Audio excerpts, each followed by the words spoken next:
Sud Radio, les débats de l'été, 10h-13h, Benjamin Glaise, Maxime Trouleau. Et bon appétit si vous êtes à table. On est là pour vous accompagner sur Sud Radio, les débats de l'été jusqu'à 13h. Maxime Trouleau nous a rejoint. Bonjour Maxime. Bonjour Benjamin, bonjour tout le monde. Bon tenez, vous avez quel âge Maxime? Moi j'ai 28 ans. 28 ans. J'ai hésité, c'est ça le pire. C'est mauvais signe ça. J'avais un doute. Petit coup de fatigue. Oui voilà, c'est ça. C'est dommage, ça commence tout juste. Voilà. On va parler d'âge effectivement aujourd'hui. Ah oui, je suis loin des 100 ans puisqu'on va parler ce midi des centenaires. Ils sont plusieurs milliers en France. Vous allez peut-être y arriver, c'est tout ce que je vous souhaite. Peut-être qu'on a des centenaires qui nous écoutent. D'ailleurs, Benjamin, c'est possible en tout cas. Voilà, puisqu'on a parlé du décès de la doyenne de l'humanité, elle était espagnole, elle avait 117 ans. Mais alors, est-ce que c'est vraiment une bonne nouvelle qu'on ait de plus en plus de centenaires en France et dans le monde? Eh ben, on en parlera tout à l'heure à partir de midi 20, midi 15, midi 20. Mais d'abord, on accueille notre premier invité. Sud Radio, les débats de l'été, 10h-13h, Benjamin Glaise, Maxime Trouleau. Et on parle de la consigne obligatoire, en tout cas la consigne de verre qui sera bientôt obligatoire. 4 régions du nord-ouest du pays vont expérimenter cette consigne, Maxime. Oui, la Bretagne, les Hauts-de-France, la Normandie et les Pays de la Loire. Une expérience grandeur nature pour le printemps prochain, en mai 2025. Objectif, 10% d'emballage réemployé d'ici à 2027 et peut-être une généralisation dans le futur. Bonjour Célia Renesson. Bonjour. Et bienvenue sur Sud Radio. Vous êtes directrice de l'association Réseau Vrac et Réemploi. Bon, concrètement, ça va ressembler à quoi cette expérimentation? Ça va changer quoi pour le consommateur? Ça va lui permettre de trouver dans son hyper supermarché des produits qu'il connaît déjà, mais dans des emballages qui seront réemployés. Donc il ne faudra pas jeter les emballages dans le bac jaune ou dans la poubelle de verre, mais il faudra les rapporter en magasin. Et on va commencer par les produits alimentaires, donc tout ce qui va être boisson et aussi vendu dans des pots. Est-ce que cela concernera tous les magasins? Donc on a dit que ça sera pour l'instant 4 régions, mais est-ce que ça sera tous les magasins de ces régions, Célia? Alors on est en train de faire la sélection des magasins, donc ça sera pas forcément tous les magasins. On est pour l'instant sur une jauge entre 1000 et 2000 magasins. Les grandes enseignes de la grande distribution, on a aussi la chaîne Biocoop qui fera partie de cette première expérimentation. Et puis d'ici la fin de l'année, on fera un grand appel à manifestation d'intérêt pour demander aux producteurs et aux magasins qui le souhaitent de la région de s'impliquer dedans. Alors pour le consommateur, qu'est-ce que cela va coûter? Est-ce que cela va changer? Qu'est-ce que cela va coûter ou rapporter de l'argent? D'ailleurs, comment ça va marcher concrètement? Le réemploi des emballages avec une consigne, c'est donner de la valeur à cet emballage. Donc, c'est-à-dire plutôt que le jeter, le détruire et puis devoir en refabriquer un nouveau, quelque part, c'est comme si on louait en fait l'emballage. Donc, on achète le produit avec son emballage et une fois arrivé à la maison, quand le pot est terminé, quand la bouteille est terminée, on le rapporte en magasin et là, on va récupérer la consigne qui est liée à l'emballage de ce produit. Et cette consigne-là, en fait, elle permet de s'assurer que les consommateurs rapportent bien l'emballage et puis ça permet de pouvoir le récupérer, le nettoyer et le redonner aux entreprises qui vont pouvoir les remplir à nouveau. Est-ce qu'on a une idée, Célia Renesson, du montant de cette consigne ? On est en train de l'établir, on est aux alentours de 20 à 30 centimes, ça va dépendre des formats et des types d'emballage. Ce montant de consigne-là, il est assez commun aujourd'hui en Europe et puis il permet de concilier à la fois le pouvoir d'achat, donc c'est-à-dire ne pas alourdir le pouvoir d'achat, mais en même temps donner suffisamment de valeur à l'emballage pour s'assurer qu'il revienne. Tout l'enjeu est là et évidemment, donc ça c'est côté conso, et puis aussi de couvrir les coûts qui vont être liés à cette boucle de réemploi. La consigne, elle était très à la mode il y a un moment maintenant. C'était il y a une 50aine d'années. En gros, pourquoi ça a été abandonné et est-ce que ce risque peut arriver aujourd'hui en 2024 et bientôt en 2025 même? Alors la consigne sur, effectivement, on a tous en tête la bouteille de lait qui était consignée. Oui. Elle a été abandonnée avec l'essor de l'emballage en plastique à usage unique. Oui. Qui permettait de fabriquer des emballages beaucoup moins chers. Aujourd'hui, il y a un ensemble de réalités économiques qui font que on ne peut pas extraire de la matière, produire et détruire de manière aussi rapide. Et que de pouvoir allonger la durée de vie, quelque part augmenter le nombre d'utilisations de l'emballage, emballage, ça a des intérêts à la fois écologiques et économiques. Et aujourd'hui, quand on a vu qu'on a pas mal de guerres en Ukraine, des guerres géopolitiques, on ne sait pas de quoi demain sera fait et qu'on doit maîtriser nos approvisionnements, maîtriser ces emballages, c'est-à-dire les garder chez nous et les faire circuler pour pouvoir remplir des produits, c'est s'assurer demain qu'on aura des produits dans nos supermarchés pour consommer. Donc il y a un véritable enjeu à ce que ça se développe. Et moi je crois beaucoup que le système qu'on est en train de mettre en place, ça fait 1 an et demi qu'on travaille dessus avec Citeo, donc qui est l'éco-organisme qui coordonne le projet et qui le finance avec les grandes marques, avec les grandes enseignes de la distribution, pour établir une nouvelle industrie, une nouvelle filière industrielle. Donc ça veut dire aussi beaucoup d'emplois locaux partout en France qu'on va amener dans le pays, qu'on est en train de mettre en place un système qui va durer. On ne sait pas encore l'ensemble des produits qui seront concernés, mais on est en train de mettre tout en place pour que ça fonctionne bien évidemment et dépasser les objectifs que vous avez donnés au début de 10% d'emballage réemployé d'ici 2027.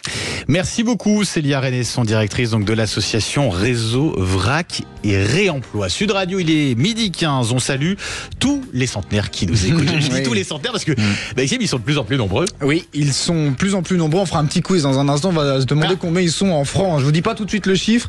On en parlera dans un instant avec Christophe Jäger. Il est médecin spécialiste du vieillissement. À tout de suite. Sud Radio. Sud Radio, parlons vrai. Parlons vrai. Sud Radio. Parlons vrai. Sud Radio, les débats de l'été, 10h-13h, Benjamin Glaise, Maxime Trouleau. Sud Radio, 12h20 avec vous, Maxime Trouleau. Nous avons donc depuis quelques jours, petits jours, une nouvelle doyenne de l'humanité. Elle est japonaise, elle a 116 ans, avoir plus de 100 ans. Aujourd'hui, c'est de moins en moins un exploit, Maxime, c'est ça ? Alors, combien y a-t-il de centenaires en France ? Vous pouvez jouer à la maison. On peut donner allez-y, mon cher Benjamin. Quelques dizaines de milliers. Quelques dizaines de milliers. Oui. 31 000. Dès cet été, la France a passé la barre des 31 000 centenaires. Dans les années 70, ils étaient 1000. Un chiffre record. On parle même maintenant de super centenaires, ceux qui vivent au-delà de 110 ans. Bonjour Christophe de Gégère. Bonjour. Et merci d'être avec nous sur Sud Radio. Vous êtes médecin spécialiste du vieillissement humain, auteur du livre Médecine de la longévité, une révolution, c'est aux éditions Trédaniel. 31 000 centenaires, Maxime le disait, en France. Comment on peut expliquer qu'il y ait autant de centenaires aujourd'hui et pourquoi une telle augmentation ? Bien écoutez, c'est avant tout une bonne nouvelle. Ça veut dire que d'un point de vue sanitaire, on prend de mieux en mieux en charge le vieillissement des gens. Et ça, c'est plutôt pas mal. C'est surtout, dans un premier temps, si vous voulez, il y avait une première révolution qui était une révolution de tout ce qui est vaccins, antibiotiques, etc. Et puis maintenant, il y a eu une deuxième révolution qui est liée au traitement des maladies neurologiques, cardiovasculaires, et qui a permis effectivement de prévenir et de traiter un certain nombre de pathologies du grand âge. Allez-y, oui. Maintenant, la vraie question, c'est de savoir ce que ça représente, parce que la plupart de ces gens sont institutionnalisés. Est-ce que c'est une vie qui leur convient ou qui leur convient pas ? Ça, c'est un vaste débat, et la réponse est très personnelle, parce que on n'a pas du tout la même vision des choses quand on a 50 ans et qu'on se projette, que quand on en a 110 et qu'on se dit, finalement, moi, si je peux vivre encore 1 an, 2 ans, ça me fait plaisir. Donc, vous voyez, tout ça est très complexe. Et c'est aussi des coûts pour la société. Donc là, c'est quelque chose qui échappe complètement, par exemple, à l'aspect médical. Nous, les médecins, nous sommes là pour soigner, pour garder les gens, effectivement, en vie le plus longtemps possible, dans la meilleure forme possible. Oui, parce que c'est ça la question, en fait. Finalement, c'est pas tellement de vivre jusqu'à 120 ans, mais c'est de vivre bien le plus tard possible. D'ailleurs, selon l'INSEE, c'est peut-être là le plus intéressant, rester en pleine possession de ses moyens jusqu'à 90 ou 100 ans, ce sera possible pour ceux qui sont nés après 2000. Finalement, aujourd'hui, la question, elle est là, c'est de vivre plus longtemps, mais mieux surtout. Alors, avant de parler de ça, il y a aussi un autre chiffre qui est intéressant, qui est le chiffre de l'INSEE, qui est l'espérance de vie en bonne santé. En fait, c'est pas en bonne santé, c'est sans incapacité. Et la moyenne tourne autour de 64-65 ans. Donc, vous voyez qu'il y a un énorme... Avec une évolution, là aussi Elle est très faible, excessivement faible. Il y a des années où c'est mieux, des années où c'est moins bien. Alors quand c'est moins bien, on n'en parle pas. Quand c'est mieux, on en parle. Et donc du coup, on a l'impression que ça s'améliore en permanence, mais pas tant que ça. Tout le monde est d'accord pour dire qu'on est sur des plateaux. Et le véritable enjeu, en réalité, c'est justement comment faire pour rester dans la meilleure santé possible, le plus longtemps possible. Et ça, c'est ça l'enjeu de la médecine de la longévité, et c'est là où c'est vraiment une révolution. Parce que, en fait, on voit qu'il y a deux types de populations. Il y a une population qui est les centenaires, dont on parle là, qui n'ont jamais rien fait pour être centenaires, et qui un beau jour se retrouvent en l'étant.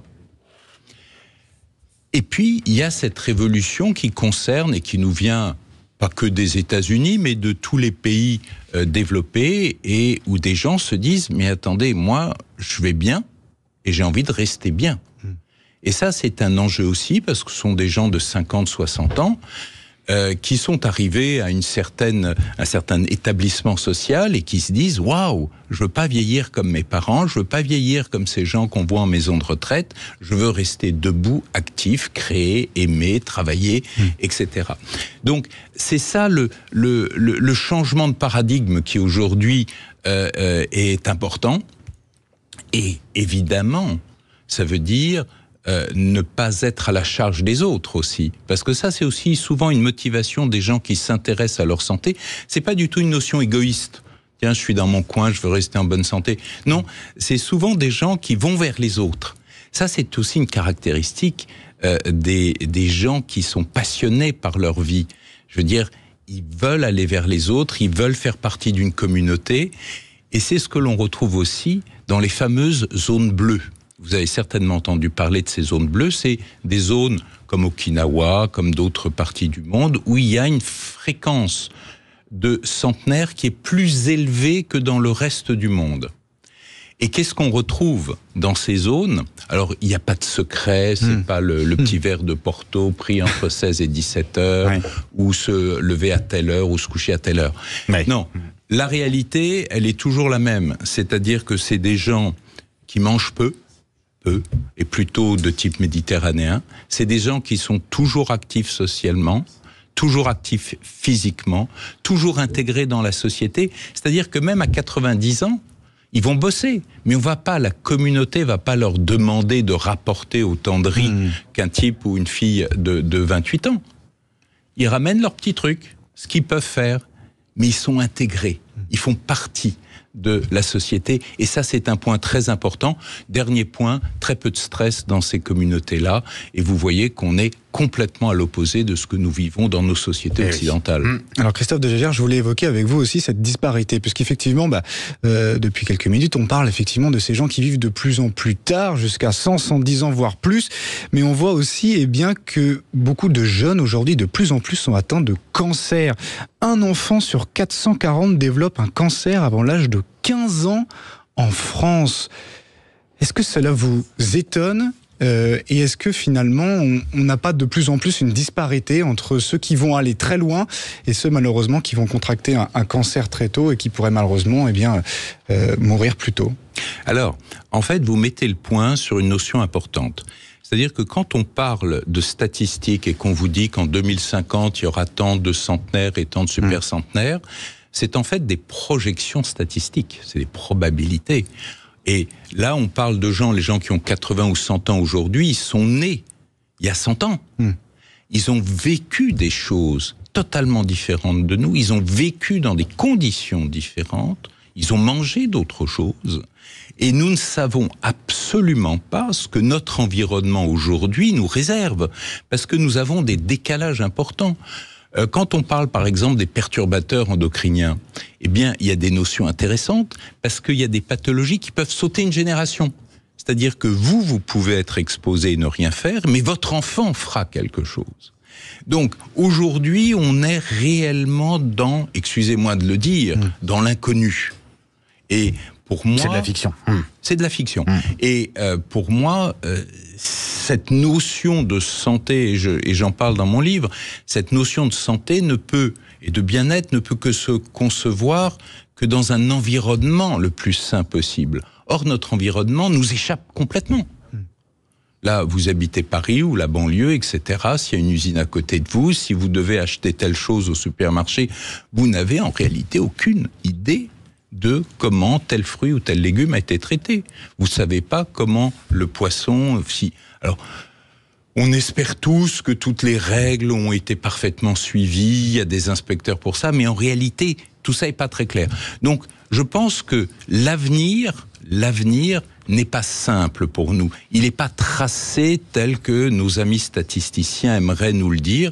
Il en faut des statistiques, parce qu'il faut prévoir des choses. Précaution. Mais on peut avoir des surprises. Oui, effectivement, en tout cas, on retiendra ce chiffre, 31 000 centenaires en France. Merci beaucoup Christophe de Gégère, médecin spécialiste du vieillissement, auteur du livre Médecine de la longévité, une révolution. C'est aux éditions Très Daniel. Je vous souhaite une très belle journée. Merci à vous également. Et à bientôt. Sud Radio, midi 28 dans un instant.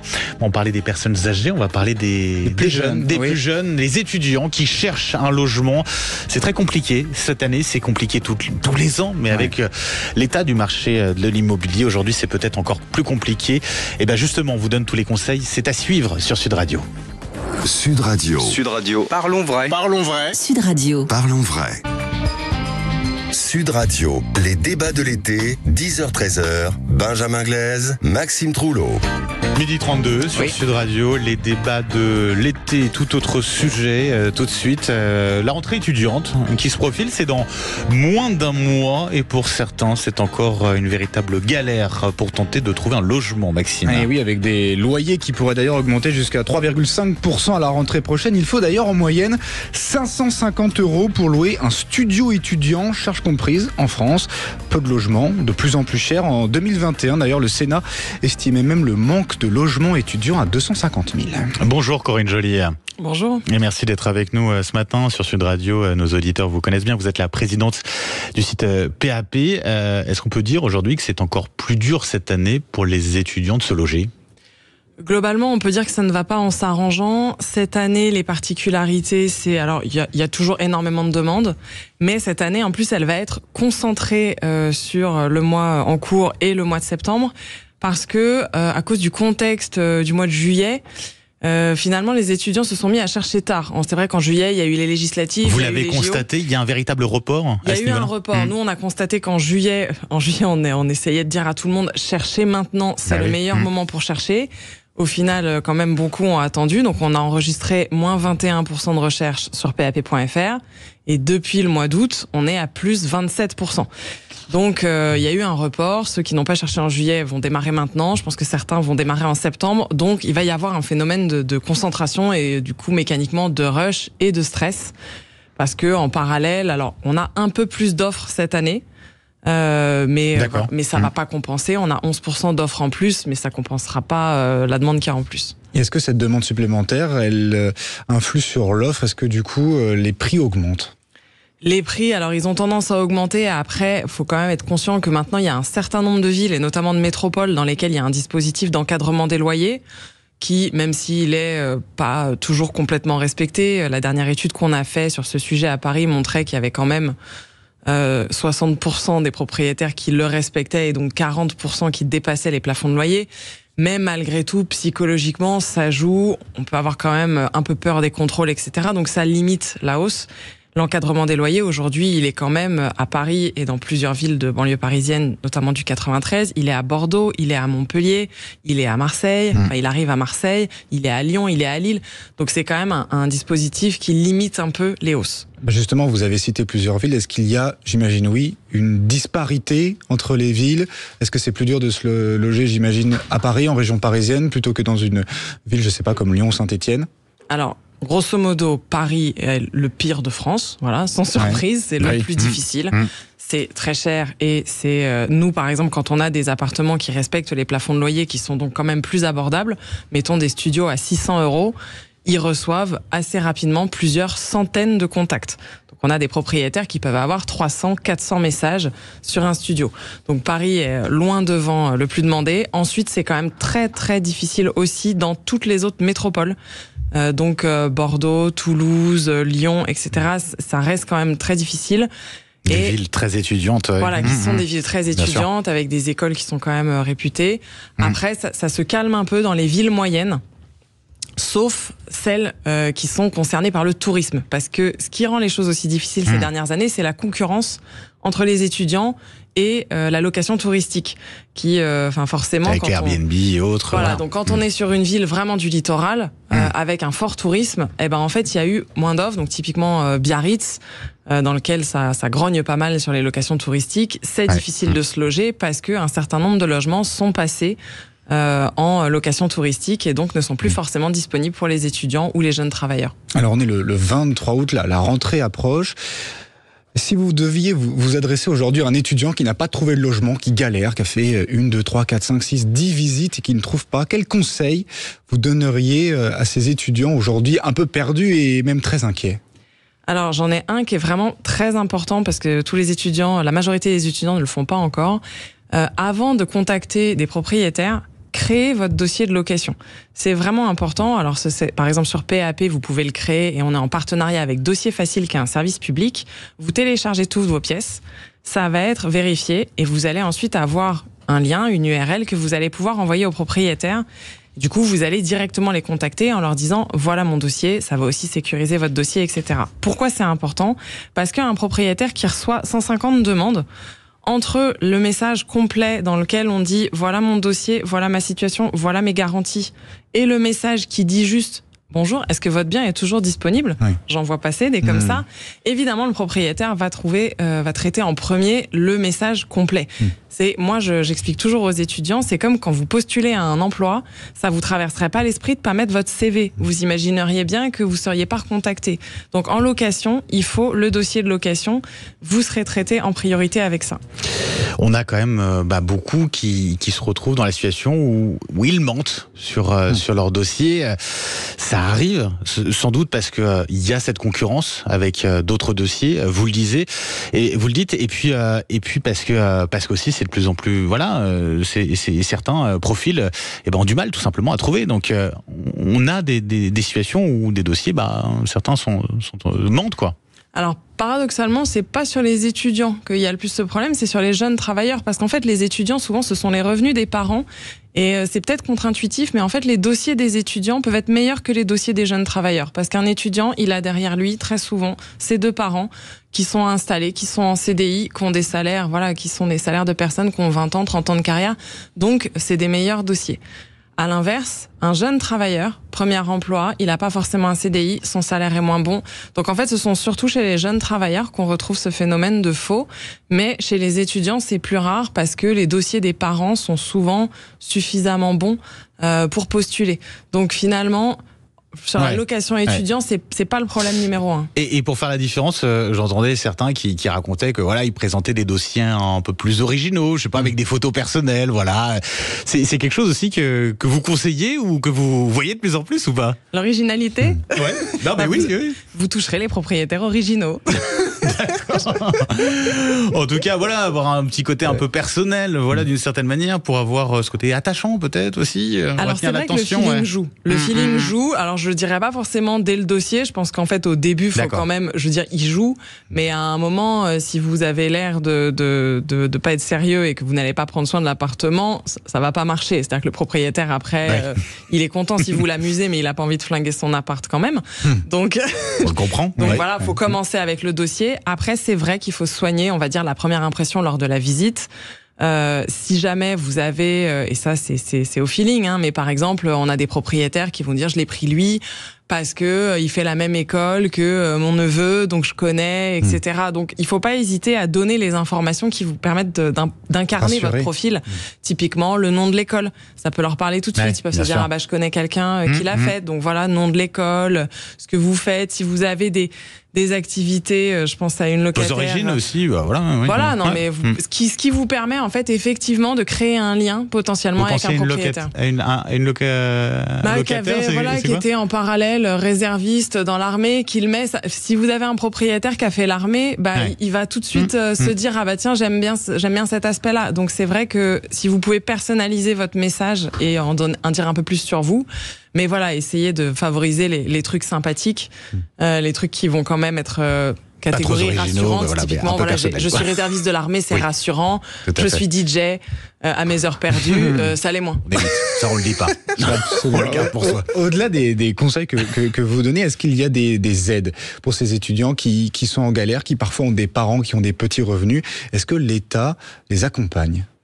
Alors, il y a, alors déjà sur la création du dossier de location, le service dont je parlais, Dossier Facile, qui a été sorti par l'État, et c'est quand même assez récent, hein, ça, je sais pas, 4 ou 5 ans, c'est déjà quand même une vraie aide pour structurer et pour vous donner les codes de la recherche d'appartements, puisqu'en fait, vous allez avoir un dossier qui présente exactement comme tous les autres. Tout ce qu'il faut, c'est comme les générateurs de CV en ligne qui permettent à n'importe qui de faire un CV clean. Donc là, vous avez ça et ça vous permet quand même d'avoir déjà un format qui est sérieux et qui fait tout de suite, on va dire, professionnel. Oui. Donc ça, c'est déjà bien. Ensuite, il y a aussi les aides financières qui sont quand même connues. Les APL, c'est quand même significatif dans les budgets. Je pense à une location dans une ville moyenne à 350 €. Vous êtes étudiant, vous pouvez quand même avoir 150 € d'APL. Donc ça couvre quand même 40% du budget. Donc je pense qu'il y a quand même aussi des aides financières. Après, il y a un ensemble d'organismes locaux qui peuvent aider. Souvent, tournez-vous aussi vers votre école, parce qu'ils ont quand même l'habitude de ce problème-là. La plupart des écoles, aujourd'hui, sur tout leur site internet, il y a une rubrique comment se loger, comment trouver un appartement. Avec des anciens aussi de l'école, parfois, qui aident à ce niveau-là. Il y a des plans, il y a les résidences étudiantes.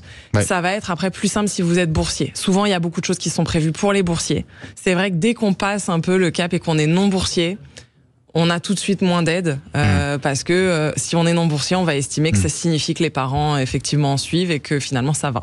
Alors on a encore du coup cette année des difficultés pour un étudiant pour se loger. Que faire aujourd'hui pour améliorer les choses? Est-ce que c'est un problème insoluble?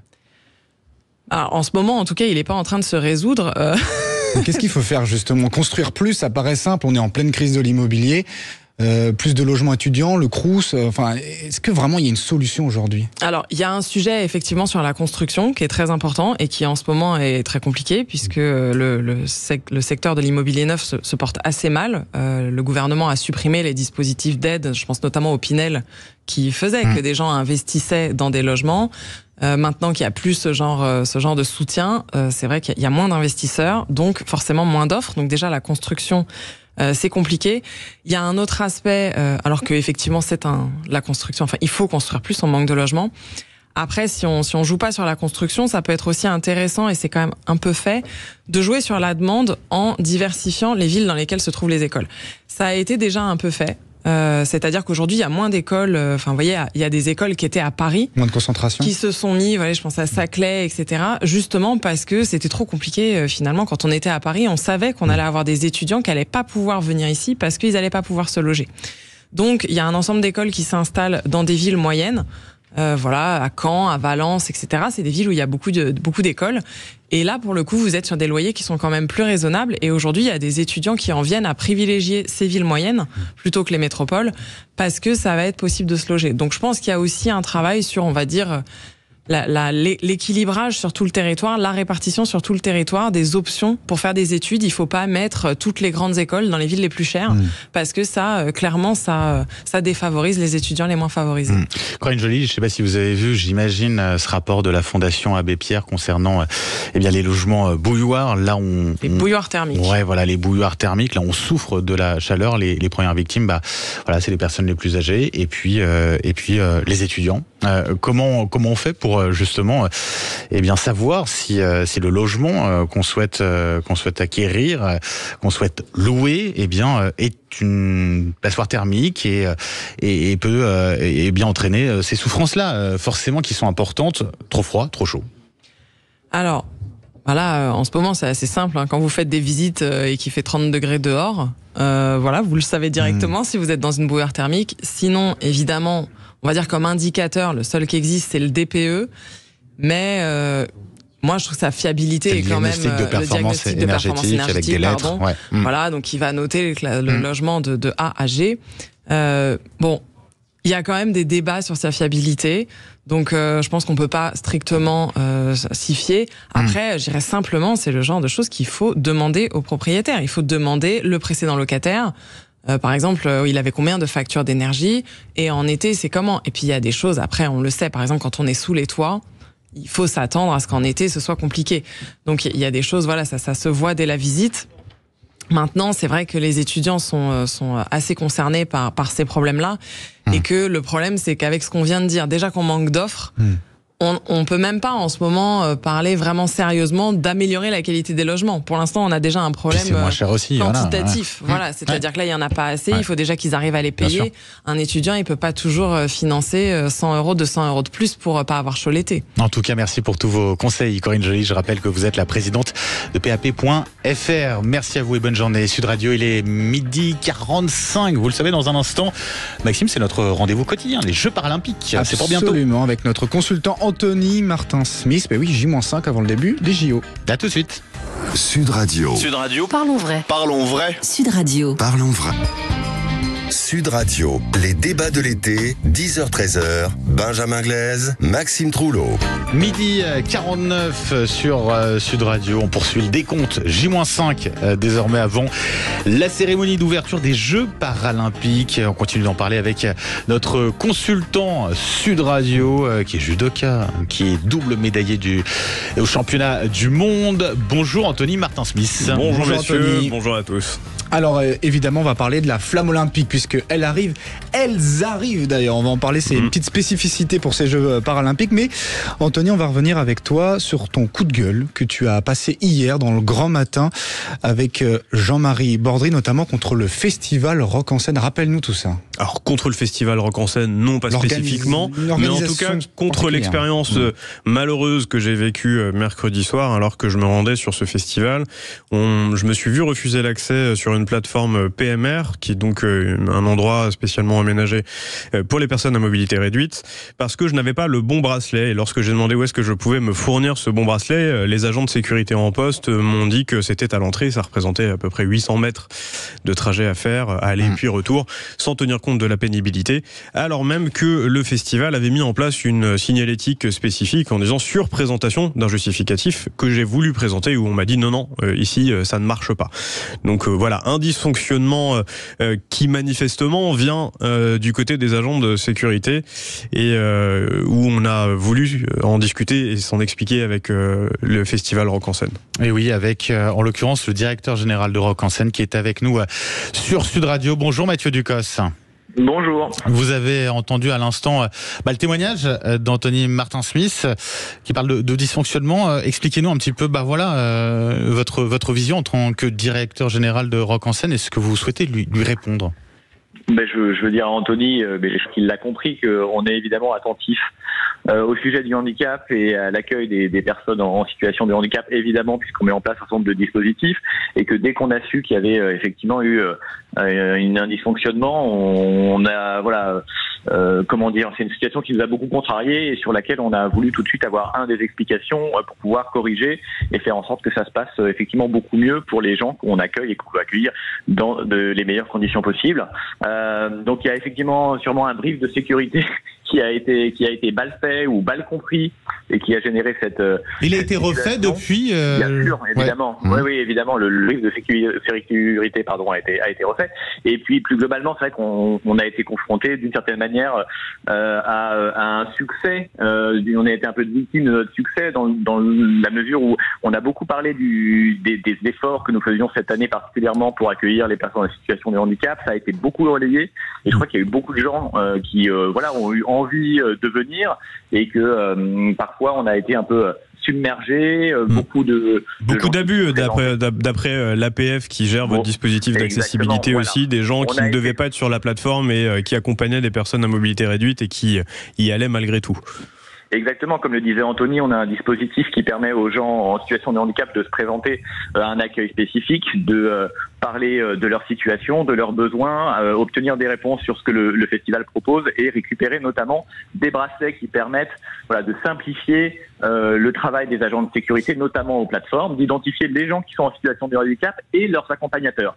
Ces accompagnateurs, ils sont présents normalement la règle, c'est qu'ils sont présents sur ces plateformes qui sont réduites en taille et à capacité limitée, mais la règle est qu'ils doivent descendre si effectivement elle est trop trop pleine et que ça nous empêche de faire monter d'autres personnes en situation de handicap. Et le problème, c'est que ces personnes n'ont pas voulu descendre pour beaucoup.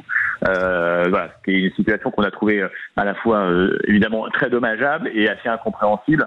Donc on n'a pas utilisé la force pour les faire descendre, mais ça a eu pour conséquence effectivement de gêner et d'empêcher l'accès à certaines personnes qui avaient légitimement le droit d'y accéder. Voilà. Mathieu Ducos, je rappelle, vous êtes donc le directeur général de Rock en scène. Anthony, vous vouliez...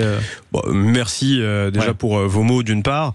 C'est assez rassurant de voir qu'un organisateur comme votre société se prend à cœur ce genre de retour et de façon aussi rapide. Quand vous avez des gens qui veulent pas descendre, je suis judoka, si vous voulez, je m'en occupe.